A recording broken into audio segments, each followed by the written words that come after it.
My parents made me pay rent at 14 while my brothers lived free.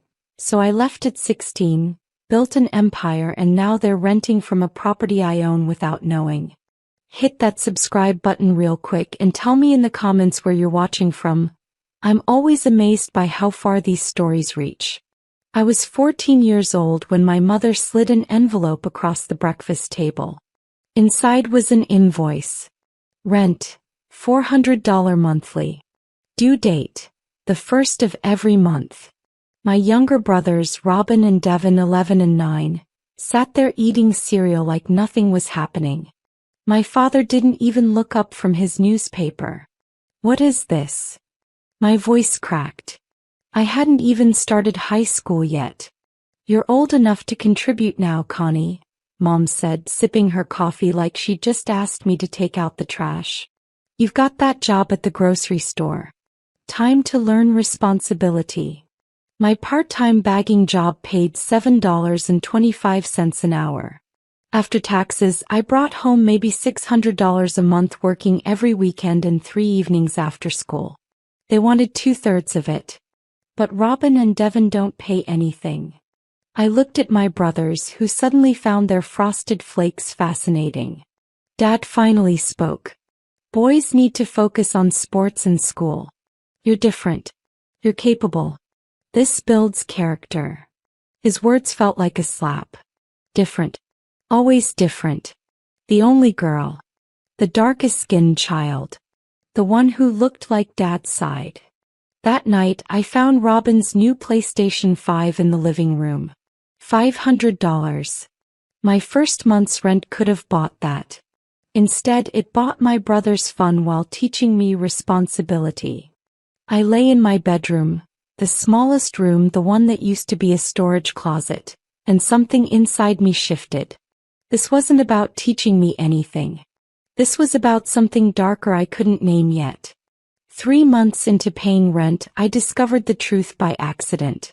I came home early from school, stomach bug, and found Mom on the phone in the kitchen. She didn't hear me come in. Girl, I know. But she's got that job money just sitting there. Why shouldn't it help with the house note? Mom laughed. Gary's truck payment was due. Plus, Devin needs new cleats for travel soccer. That's $300 right there. My rent wasn't teaching responsibility. It was subsidizing my brother's childhoods. I backed out silently, rage burning through my intestines worse than any stomach bug. That weekend, I picked up a second job at a dry cleaner. If they wanted to use me, I'd use myself better. I opened a bank account at a different bank than my parents used. They'd been monitoring my original savings account to teach me about finances.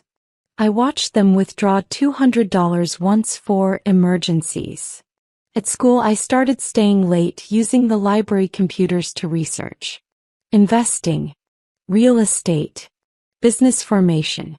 My guidance counselor, Mrs. Madison, a black woman who always looked at me like she saw something, started giving me books. Rich Dad, Poor Dad. The Millionaire Next Door. Your grades are exceptional, Connie, she said one day. What's happening at home? I almost told her. Almost. But foster care scared me more than my parents' financial abuse. Nothing, Mrs. Madison. Just planning my future. She nodded slowly. Good. Don't let anyone steal it from you. My 15th birthday fell on a Saturday. I woke up to Robin and Devin fighting over the last waffle. No decorations. No cake. No acknowledgement. I'd worked the night before, closing shift at the grocery store, and stumbled into bed at 11. Mom was at the stove. Your rent's due Monday. Don't forget. It's my birthday. The words escaped before I could stop them.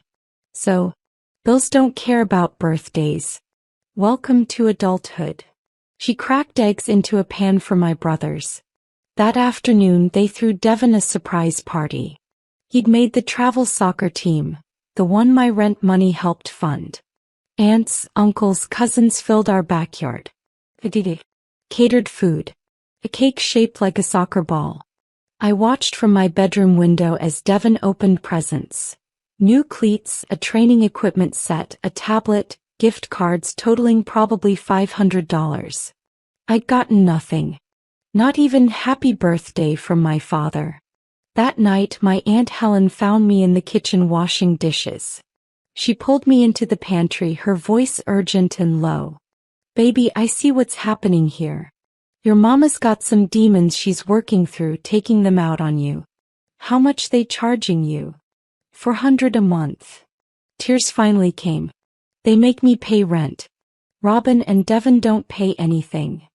Aunt Helen's jaw clenched. "That's evil. That's pure evil." She pressed $200 into my hand. "Hide this. Don't tell anyone. You hear me? Start planning your exit." By 16 I was working 3 jobs: grocery store, dry cleaner, and weekend catering gigs. I slept 4 hours a night. My grades stayed perfect. Spite was a powerful motivator. Every dollar they didn't know about went into my secret account. I had $8,000 saved. Then Mom raised my rent to $600. "Inflation," she said simply. "You're making more now, so you pay more. That's how adult households work." Robin had just gotten a car for his 16th birthday. A used Honda Civic, but still, a car. I didn't even have my license yet because the classes cost money I was wasting on rent. "This is bullshit," I said. First time I'd ever cursed at her. She slapped me hard. My ear rang. "You ungrateful little," she caught herself. "After everything we've done for you. Roof over your head. Food in your belly. And this is the respect we get." Dad appeared in the doorway. "Pay the rent or get out, Connie. Simple as that." "She's 16, Gary," Mom said, but her tone was considering, not horrified. "So, she's practically grown. Working 3 jobs. Thinks she knows everything." He looked at me with something like disgust. "Maybe she needs to see how good she has it here." I touched my burning cheek. "You'd really kick me out?" "Pay your rent on time and we won't have to find out," he said. That night, I researched emancipation laws in our state. I needed to be 17 or prove abuse and neglect. Financial exploitation of a minor was fuzzy legally, especially when they provided housing. I was trapped for another year. Unless I showed up to school with a handprint on my face. Foundation couldn't quite cover it. Mrs. Madison called me to her office immediately. "Who did this?" Her voice was steel wrapped in velvet. I walked into a cabinet. The light tasted like ash. "Connie." She closed her office door. "I've been a guidance counselor for 23 years. I know what abuse looks like. I know what exploitation looks like. And I know you've been working yourself to death while maintaining a 4.0 GPA. Talk to me." So I did. Everything spilled out. The rent since 14, the double standard with my brothers, the escalation, the slap, the threat of homelessness. She listened without interrupting, her expression growing darker. When I finished, she was quiet for a long moment. "I can report this. CPS would investigate. They'd deny everything. It'd make it worse. I just need to survive 1 more year until I'm 17. Mrs. Madison pulled out her phone. "I'm calling my sister. Monique runs a youth program for displaced teens. She has connections with a transitional housing program for working minors seeking independence. It's designed for situations exactly like yours. You could move out legally, keep working, finish school. There's a spot available." My heart hammered. "Really? You'd need to go before a judge, explain your situation. With your work history, grades, and documentation of the rent payments. Bring bank statements. You'd have a strong case for early emancipation. Monique would sponsor you, provide character testimony." Hope felt dangerous. "When?" "Court date could be in 2 weeks if we move fast." I spent those 2 weeks gathering ammunition. Bank statements showing $400, then $600 monthly transfers to my parents. Pay stubs from all 3 jobs. Report cards. A written statement from my boss at the grocery store confirming I'd worked there since 14. Aunt Helen agreed to testify, furious when she learned they'd raised my rent. I documented everything in a Google Drive my parents couldn't access. Screenshots of text messages where Mom demanded rent. A recording from my phone left running in my pocket of Dad threatening to put me out if I was late with rent again. In our state, one-party consent made it legal. Robin accidentally helped. He told me, bragging that Mom had promised him $5,000 toward college. She's been saving from the household budget for years, he said. You know, being smart with money. My money. They were saving MY money for his college. Devin was more oblivious, but even he noticed something. Why do you work so much? Mom says you're just greedy, but you never buy anything nice. Because I'm building something, I told him. Something they can't take from me. The hearing date arrived. My parents didn't know about it. You didn't need parental permission for an emancipation petition if you were alleging abuse or neglect. I told them I had a college visit that day. Mrs. Madison picked me up at 6 a.m. You ready for this? She asked. I looked at the folder in my lap, stuffed with evidence. I've been ready since I was 14. The judge, an older black woman named Honorable Denise Warren, reviewed everything with a careful eye. The courtroom was smaller than I expected. Just me, Mrs. Madison, Monique, Aunt Helen, and Judge Warren. My hands wouldn't stop shaking. Judge Warren read through my petition silently. Then she looked up, her reading glasses catching the light. Ms. Williams, you're asking for emancipation at 16. Walk me through a typical week in your life. I told her. School Monday through Friday, 7:30 to 3 o'clock. Grocery store Monday, Wednesday, Friday nights until 9 o'clock. Dry cleaner Tuesday and Thursday evenings until 8 o'clock. Catering gigs all weekend, sometimes 12-hour shifts. Homework from 10 p.m. until midnight or later. 4 to 5 hours of sleep. Repeat. And your parents require you to pay rent from these earnings? Yes, Your Honor. $400 from ages 14 to 16. $600 for the last 3 months. That's roughly 75% of my income. My voice steadied as I spoke. Facts were safe. My 2 younger brothers pay nothing. They receive allowances, expensive gifts, and are promised college funds. My mother has told relatives she uses my rent money to pay for their extracurriculars and my father's truck payment. Judge Warren's jaw tightened. You have evidence of this? I submitted the bank statements, text messages, the recording. Aunt Helen testified about the birthday incident, her voice breaking. That baby works herself half to death while her brothers play video games. It's not right. It's never been right. Monique explained the transitional housing program. A safe apartment, supervision, continued school enrollment required, job coordination support.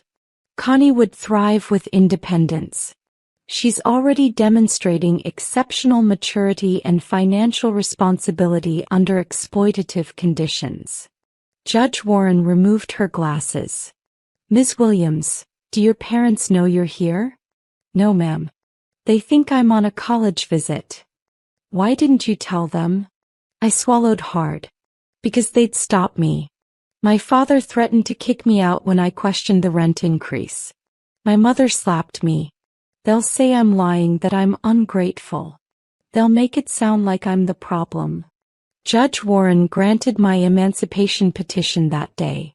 Conditional. I had to maintain school enrollment, keep employed, check in with Monique monthly, and attend court-ordered family counseling if my parents agreed to it. But I was legally independent at 16.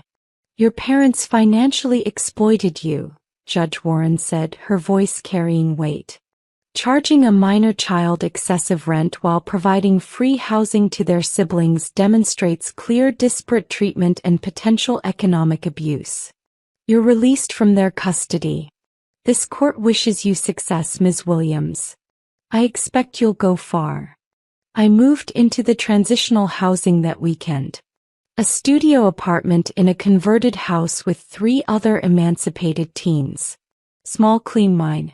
The rent was $400 monthly, subsidized by the program, which felt cosmically ironic. Mrs. Madison and Monique helped me move my belongings in trash bags. I didn't have much. My parents hadn't bought me anything in 2 years. Mom called my phone 37 times that first day. Dad sent texts. Get your ass home.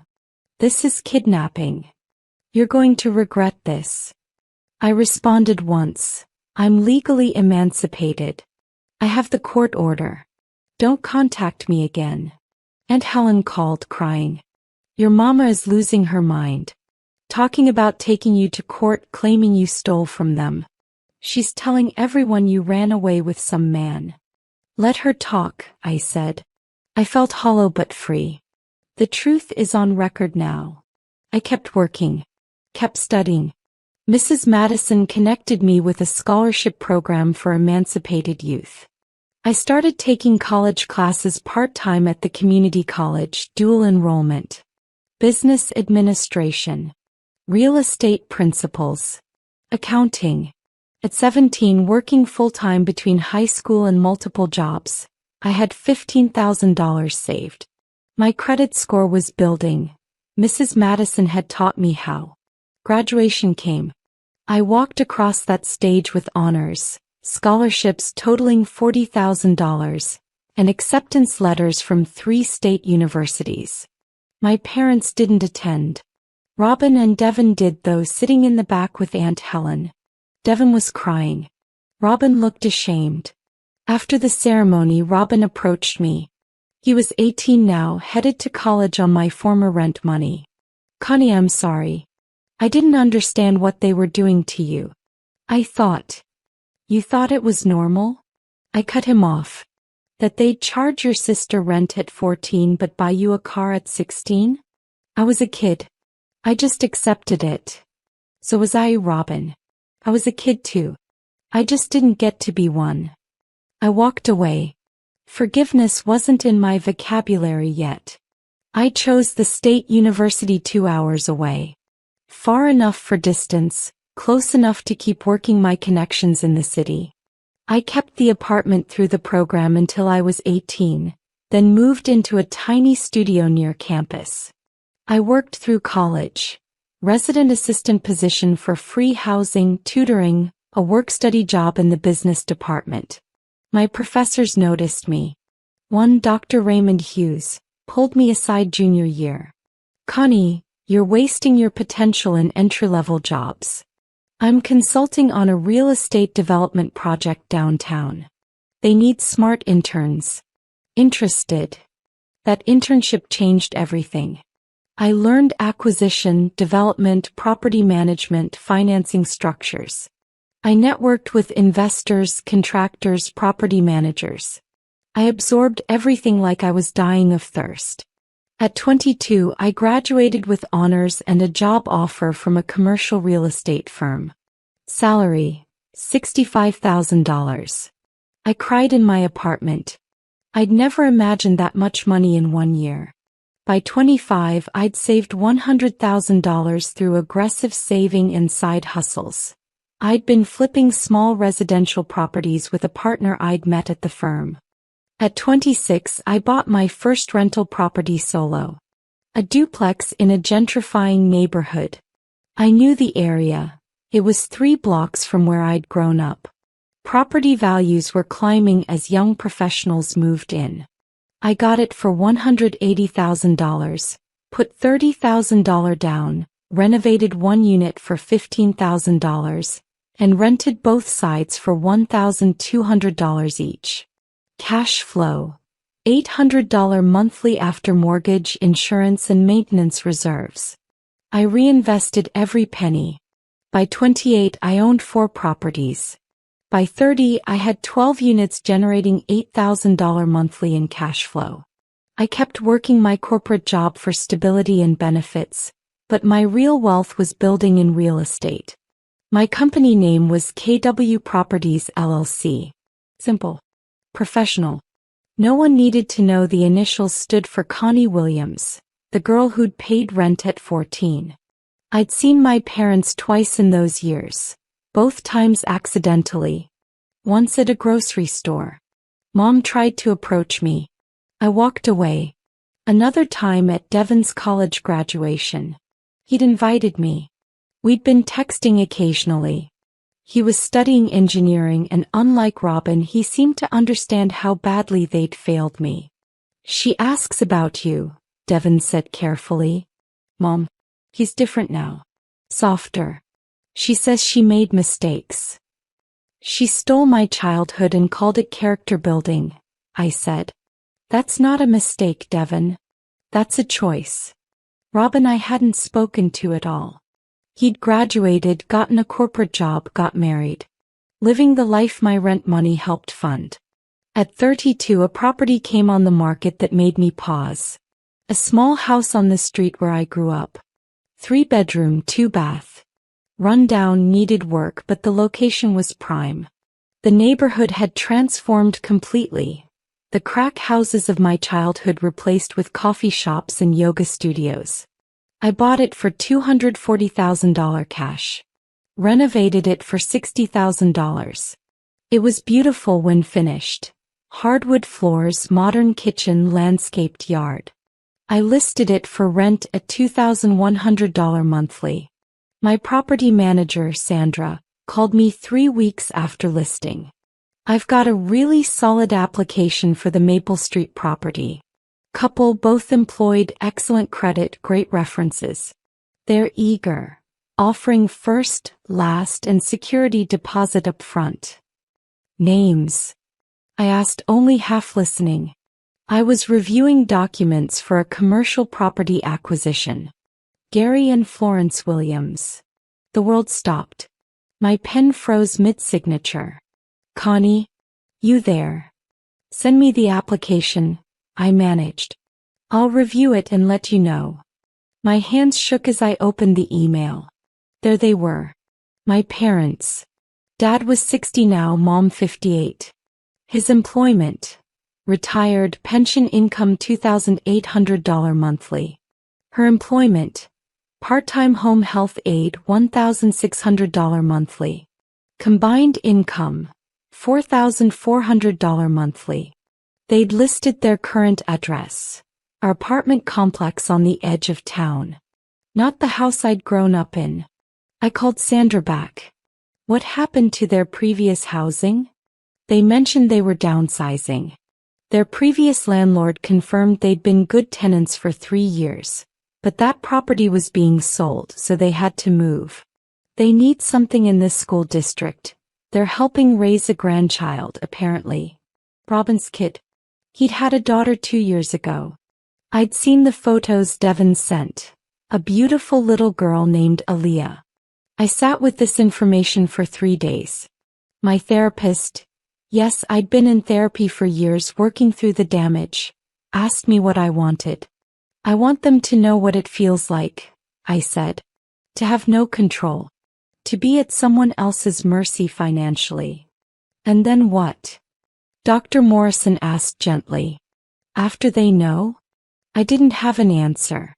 I approved their application. They moved in on a Saturday in October.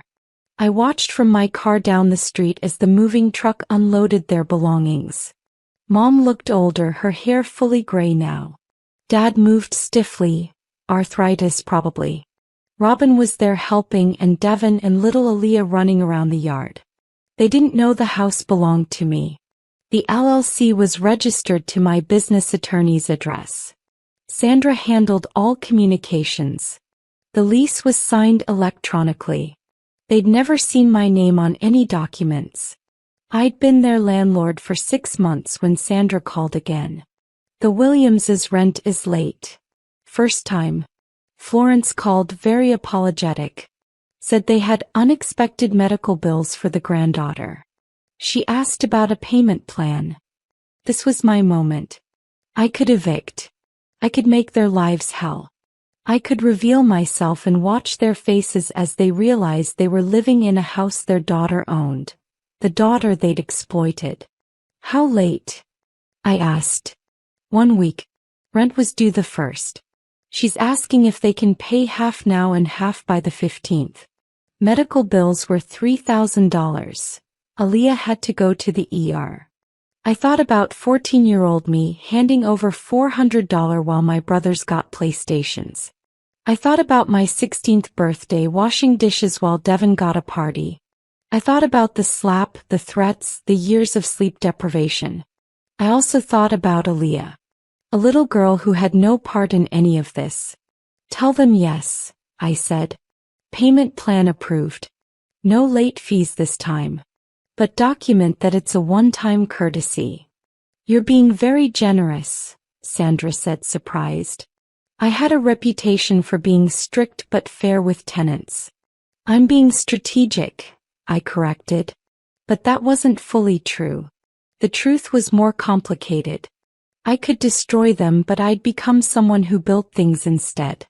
Destruction was their legacy. Building was mine. Month 9 of their tenancy, the hot water heater died. Sandra called to authorize the replacement. It's a same-day emergency. The tenants are home. The plumber needs access, but I'm stuck across town at another property. Can you meet him there with the key? I could have said no. Should have said no. But some part of me, the part that had been waiting for this moment for 16 years, said yes. I pulled up to the house at 2 p.m. The plumber was already there. I unlocked the door and there she was. Mom standing in the kitchen that I'd renovated in the house that I owned. He stared at me confused. Can I help you? I'm here to let the plumber in for the water heater. I kept my voice neutral. Professional. Recognition dawned slowly. Her hand went to her mouth. Connie. The plumber's in the garage. Water heater's this way. I walked past her. Dad appeared from the hallway using a cane now. He stopped cold. What are you doing here? After the plumber started working, I stood in my living room. They sat on the couch looking fragile and old. This wasn't how I'd imagined it in my revenge fantasies. This is your house, Mom said finally. It wasn't a question. This is my house, I confirmed. One of 18 properties I own.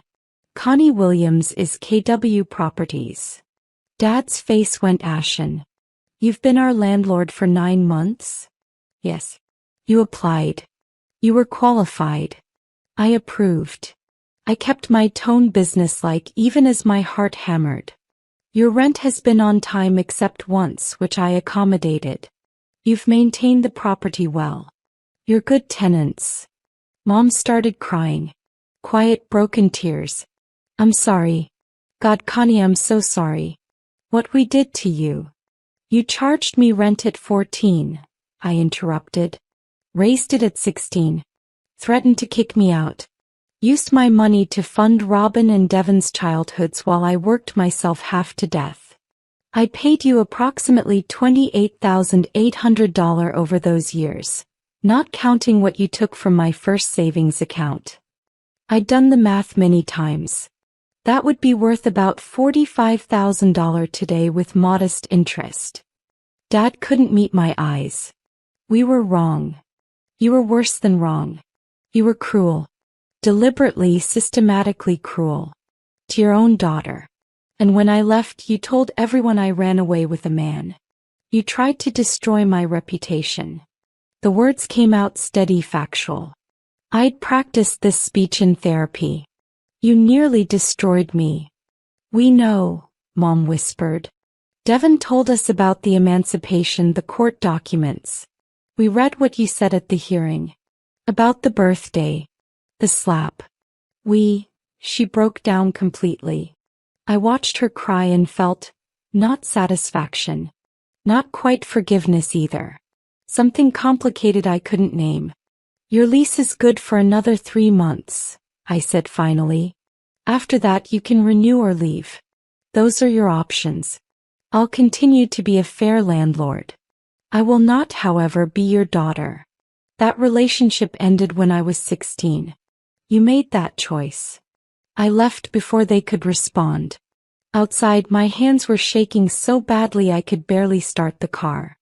I called Dr. Morrison from the driveway. I did it, I said. I told them. How do you feel? I sat with the question. Free, I said finally. For the first time since I was 14, I feel completely free. They stayed another year, paid every month on time. Mom tried to reach out twice. Cards on my birthday and Christmas. I didn't respond. Dad never tried at all. When their lease was up, Devin called me.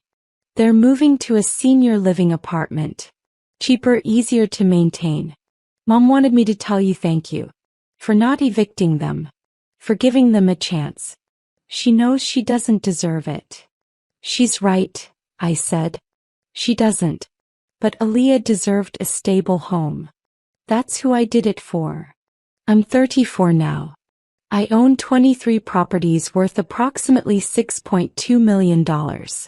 My net worth is just over $2 million.